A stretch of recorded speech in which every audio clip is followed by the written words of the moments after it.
चतुर मछली और लालची मछुआरे की कहानी। शिक्षा सही। क्या आपका भाई आपसे आखिरी चॉकलेट मांगता है और फिर वह आपको शाम को उस आखिरी चॉकलेट के बदले 5 और चॉकलेट देने का वादा करता है? उस पल आपने क्या करने का फैसला किया? लालची प्रस्ताव को स्वीकार करें या अपने भाई के सामने आखिरी चॉकलेट खा लें? कुआं। अगर आप भी ऐसी स्थिति का सामना करते हैं तो आपको क्या करना चाहिए? क्या हम भी उलझन में हैं? अरे कृपया उलझन में न रहें, हम आपकी मदद करने के लिए यहाँ हैं। इस सरल और बौद्धिक कहानी को पढ़ें और आपको इसका उत्तर मिल जाएगा। चतुर मछली और लालची मछुआरे की कहानी। चतुर मछली और लालची मछुआरे की कहानी। बहुत समय पहले एक गांव में एक मछुआरा रहता था। वह हर रोज नदी के किनारे मछली पकड़ने जाता था। मछुआरा अपना मछली पकड़ने वाला जाल नदी में फेंकता था और मछलियों के फंसने का इंतजार करता था।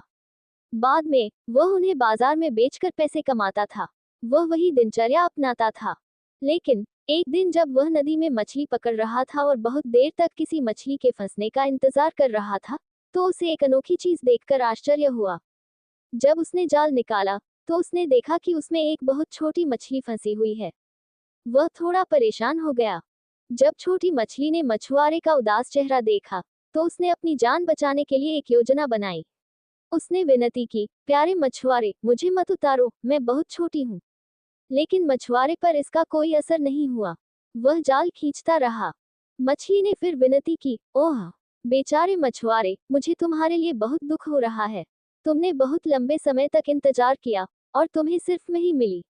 मुझे मरने का डर नहीं है, लेकिन मुझे बेचकर तुम क्या पैसे कमाओगे? बहुत कम, उसने खुद ही जवाब दिया। अब मछुआरों ने उस पर थोड़ा ध्यान दिया, लेकिन उसने आगे कहा, मेरे पास एक योजना है। यदि आप मुझे मेरे घर वापस जाने की अनुमति देते हैं, तो मैं अपने सभी दोस्तों को बताऊंगी कि आप कितने अच्छे हैं। और कल तक मैं उन सभी को नदी के किनारे आपसे मिलने के लिए आपके मछली पकड़ने के जाल में फंसा दूंगी। फिर आप उन सभी को एक बार में पकड़ सकते हैं। उसने एक बार बाहर झांका, लेकिन चतुर मछली ने अपनी बात जारी रखते हुए दृढ़ता से पूछा, क्या आप मुझे मेरे घर, मेरी नदी में वापस जाने की अनुमति देंगे? मछुआरे ने सोचा, अगर मैं उसे जाने दूं, तो कल मुझे बहुत सारी मछलियां मिल जाएंगी, वो भी बिना ज्यादा मेहनत के। और मुझे अच्छे पैसे भी मिलेंगे। वह उसने बुदबुदाया। इससे पहले कि छोटी सी चतुर मछली वही प्रश्न दोहराती, मछुआरे ने सिर हिलाकर कहा, हाँ, लेकिन अपना वादा मत भूलना।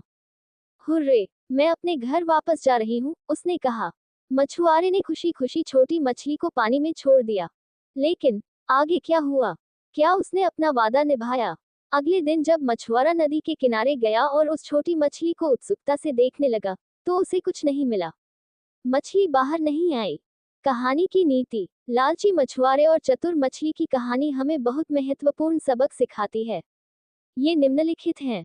किसी भी परिस्थिति में आशा मत खोइए। लोभ बुराइयों की जड़ है।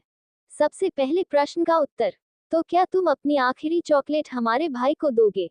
तुमने क्या कहा? नहीं, बिल्कुल नहीं। क्या आपने यही कहा? ये बहुत बढ़िया है। तो आपने न केवल एक कहानी पढ़ी बल्कि एक महत्वपूर्ण सबक भी सीखा, जीवन के लिए एक सबक। बहुत बढ़िया। मछुआरे को एहसास हुआ कि चतुर मछली ने उसे धोखा दिया है। वह भी निराश हो गया क्योंकि वह लगातार 2 दिनों तक पैसे नहीं कमा सका। दूसरी ओर मछली ने बहादुरी और बुद्धिमत्ता से अपनी जान बचाई। ऐसी और अच्छी कहानियां पढ़ने के लिए हमारी वेबसाइट देखें। क्या आप ऑफलाइन पढ़ना चाहते हैं? क्या ये पृष्ठ उपयोगी है? बच्चों के लिए पाठ्यक्रम। हमारे शीर्ष शैक्षणिक परामर्शदाताओं के साथ निःशुल्क सत्र बुक करें। चतुर मछली और लालची मछुआरे की कहानी पर अक्सर पूछे जाने वाले प्रश्न। 1. मछुआरे ने अपने जाल में कितनी मछलियां पकड़ी? मछुआरे के जाल में सिर्फ एक मछली ही फंसी। हालांकि उसने बहुत देर तक इंतजार किया, लेकिन उसे और मछलियां नहीं मिली। र मछली और लालची पी मछुआरा, कहानी का नैतिक क्या? हेलो फ्रेंड्स, आज का वीडियो यहीं तक है। आशा करता हूँ कि आप लोगों को यह वीडियो अच्छा लगा होगा। हमारे वीडियो को लाइक कीजिए, सब्सक्राइब कीजिए, शेयर कीजिए, कमेंट कीजिए। जय हिंद, जय भारत।